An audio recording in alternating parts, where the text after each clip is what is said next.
the sky filled with seagulls, which began flying over the area where the military army was. While the seawater was flowing calmly, on the bed that was floating on it, Lu Sheng was lying down, with his head behind his arms. He was sleeping like a log and as if he had no problems and wasn't at all worried about the great military competition. Drops of sweat began to appear on our boy's face, who started to feel a strange sense of unease, realizing that he was forgetting something. Several seconds later, abruptly, Lu Sheng opened his eyes and his gaze was filled with panic. He placed a hand on the bed and sat up, starting to sweat like crazy. With a serene gaze, he remembered that in these days he had practically mobilized all available resources. After continuous training, he had finally created 4 more immortal cells, and although there was some difference between him and the goal, at least there was still time and he could continue during the martial competition. He began to imagine his body and his heart shining like a golden light. He had consumed dozens of vials of level 8 spinal fluid, and the poison called Saint's Lament was about to be completely absorbed by his body. His immortal cells had already reached level 19.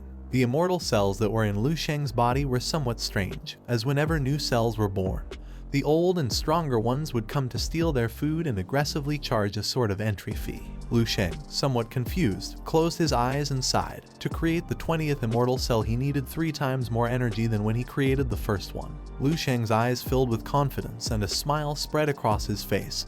He had reviewed the database, and as his strength increased, the future predicted by the Primordial Fire Resource Bank had also changed. In the military competition, on the coast of Ninghai, the martial saint appeared and using his sharp hand, with a confident smile, delivered a strong blow to Lu Sheng, causing his body to be sent flying backward and losing an arm in the process. After being gravely injured, Lu Sheng fled the area. But 3 years later, Lu Sheng, who was missing an arm, emerged from the curtain of smoke with a vengeful look and holding the head of the martial saint, defeating him on the fallen sacred mountain, the one who called himself perfect and the strongest being under heaven. Lu Sheng began to gaze at the ground and with a smile thought that this is how one should fight for a chance at life. He placed his hand over his hair and couldn't help but feel rage. But his gaze filled with joy and a smile appeared on his face. Fleeing gravely during the combat was not a future our boy wanted. At the same time, in the military command room where the marshals were, the screen began to show Lu Sheng, who had woken up and was sitting on the bed.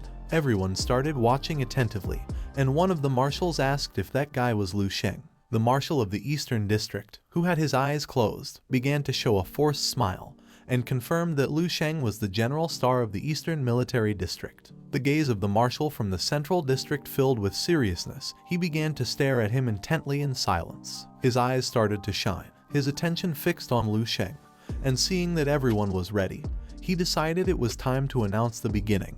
He activated the microphone and announced the start of the military competition of the army. Upon hearing this, all crew members on the ship began shouting with excitement. The loudspeakers started sounding, and everyone's attention, including Dong Potion's, focused on the ship. Everyone's gazes turned serious as the marshal announced the rules. This military competition would be evaluated based on merits. The screen began to display a list of 3 groups. In Group C were the normal sea beasts. In Group B were those that were a bit stronger, and in Group A were the most powerful beasts. Their objective was to capture the strangest beasts in the depths of the sea, to then exchange them for merit points according to the level of the captured beasts. The higher the level, the more points would be awarded. During the competition, all participants could attack each other, and whoever was defeated would lose their merit points, which would be awarded to the winner. Lastly but not least important, it was forbidden to kill other participants. Anyone who did so would be disqualified from the military competition and receive a punishment. The total duration of the competition was 3 days. Explained the rules, the marshal began the great competition, and the military ship started to launch fireworks which in the blink of an eye invaded the sky. Everyone prepared to perform the stellar demonstration. Wei Yao began taking off his shirt revealing his muscular body. An excited smile appeared on his face. Yan Fei, who was next to him, put her hands on her waist and she began observing the sea with a calm gaze. Gao Tianzong started stretching his arms and couldn't help but smile and feel excited, while on the other side, Dong Potion closed his eyes and crossed his arms, confident that none of these fools would be a match for someone like him. While everyone was getting ready to jump into the water, Lu Sheng rested his head on his arms and went back to sleep. Dong Potion approached the platform and with a lost look began to think silently. Several men appeared behind him and started cheering him on with a smile, wishing him good luck. The boats approached the area where Lu Shang's bed was floating on the sea. Dong Potion's gaze fixed on our boy. He was somewhat confused, wondering if he was the one his sister Snowy liked. According to him, Lu Shang seemed like someone senseless. He decided to stop thinking about the matter, activated his power, and a powerful blue energy appeared around his body.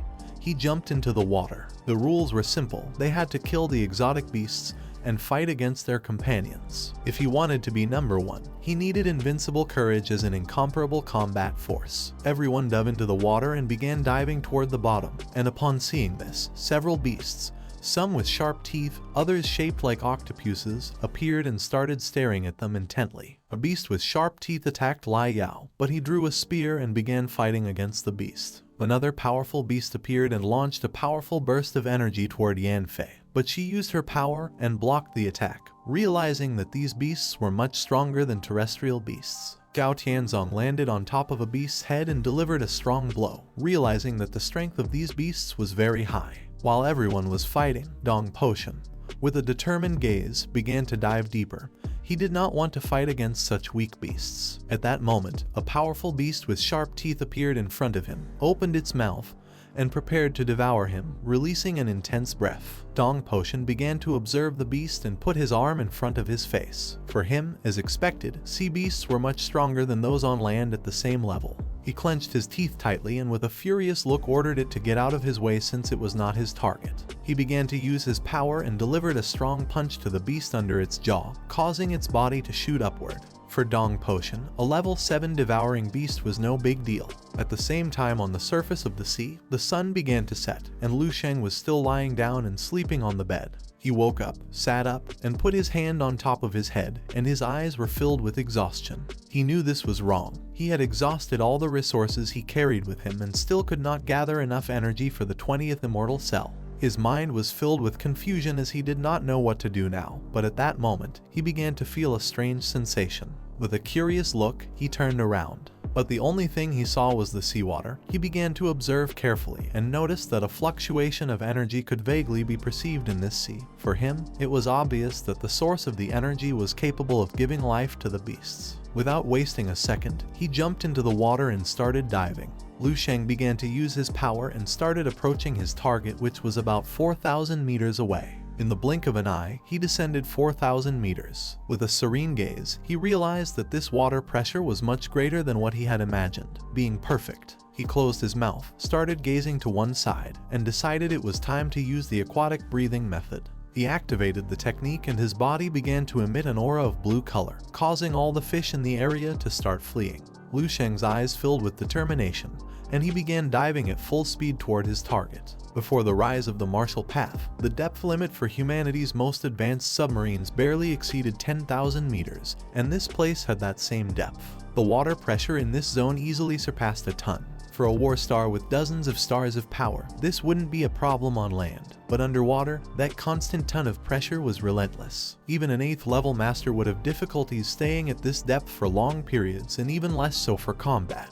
In the blink of an eye, Lu Sheng reached the bottom of the sea and gently landed. He had mastered the aquatic breathing method, so he could completely ignore the pressure. It could not affect his strength. Under these pressure conditions, his immortal cells were being polished even more deeply, at least 5 times more than under normal conditions. At that moment, a powerful mutant beast appeared beneath him, and Lu Sheng was standing in the middle of its mouth. Upon realizing this, instead of trying to flee, our boy began to observe the beast and remained calm. Just before he had time to react, the beast closed its mouth, swallowing Lu Sheng.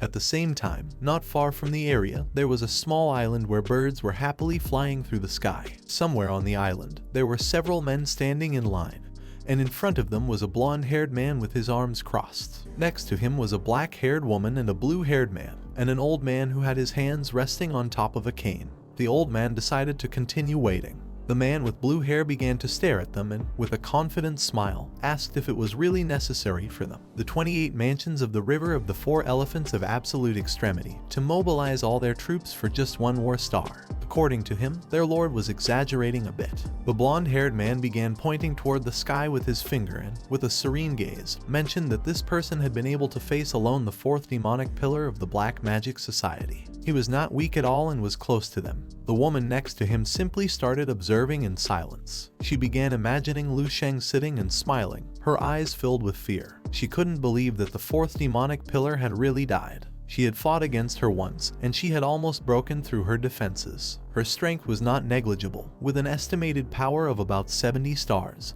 similar to hers. Now that they knew Lu Sheng had killed her, they realized he was a monstrous genius who only emerges once every 3 centuries. The old white-haired man who had a scar on his eye began to smile, explaining that their mobilization was not just because of Lu Sheng. Killing him was simple, but the number of experts the army had was too many. Upon hearing this, the eyes of the others filled with serenity, and their attention fixed on him. The blonde-haired man's body began to emit a suffocating energy with a serious expression. He mentioned that the army had the 5 great marshals, dozens of supreme generals, and hidden veterans. If they joined forces, even the extreme martial saint would be forced to fall, and no matter how strong he was, he wouldn't be able to kill them all. The old man began to stroke his beard and with a confident smile confirmed this, revealing that the army had been trying to train a true level 9 martial artist for more than 200 years, and they were going to do everything possible to protect their star Lu Sheng. But they did not need to worry, as they had to take care of surrounding and killing Lu Sheng, and the pressure from the army was going to be handled by the martial saint. Upon hearing that the martial saint was also going to come, the blue-haired man's eyes filled with surprise, and he was left speechless, asking if this was true. The old man simply closed his eyes and confirmed it. The martial saint took the corpse of his deceased son and buried it among flames. The army had been waiting for a level 9 martial artist for more than 200 years, but their martial saint was different. He had lost his only son in a battle 100 years ago, and until now had not had another heir. With a determined gaze, the old man was sure that now that finally the martial saint had hope, it had been cruelly crushed by Lu Sheng. And for this reason, our boy must die. This is the end of the video. If you guys want to see the next part, then don't forget to subscribe and like the video.